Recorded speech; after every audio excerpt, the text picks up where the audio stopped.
1980 সালের শুরুর দিকে জাপান থেকে 2500 সিরিজের 18টি ইঞ্জিন কেনে বাংলাদেশ। দেড় যুগ আগে মেয়াদ পেরিয়ে গেলেও এখনও সেবা দিয়ে যাচ্ছে সেগুলোর 10-12টি ইঞ্জিন। বাইরে থেকেই খালি চোখে ধরা পড়ে ইঞ্জিনের নাজুক অবস্থা। চাকার সঙ্গে ব্রেক ধরে রাখার লোহার পাতটিকে বেঁধে রাখা হয়েছে সামান্য জিআই তার দিয়ে। এর ভেতরের অবস্থা আরও ভয়াবহ।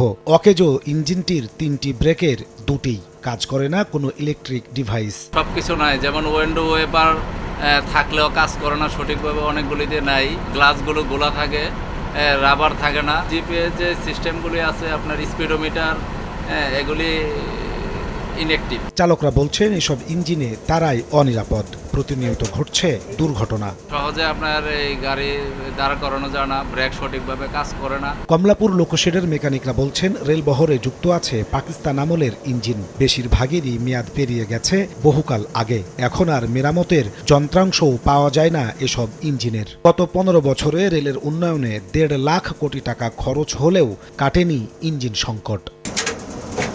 1.5 দশক আগে মেয়াদ পেরিয়ে গেলেও এখনও এই ইঞ্জিনটি দিয়ে চলছে ট্রেনের যাত্রী পরিবহন। ফলে বাড়ছে দুর্ঘটনা, কমছে ট্রেনের গতি। নাজমুস সালেহী, সময় সংবাদ, ঢাকা।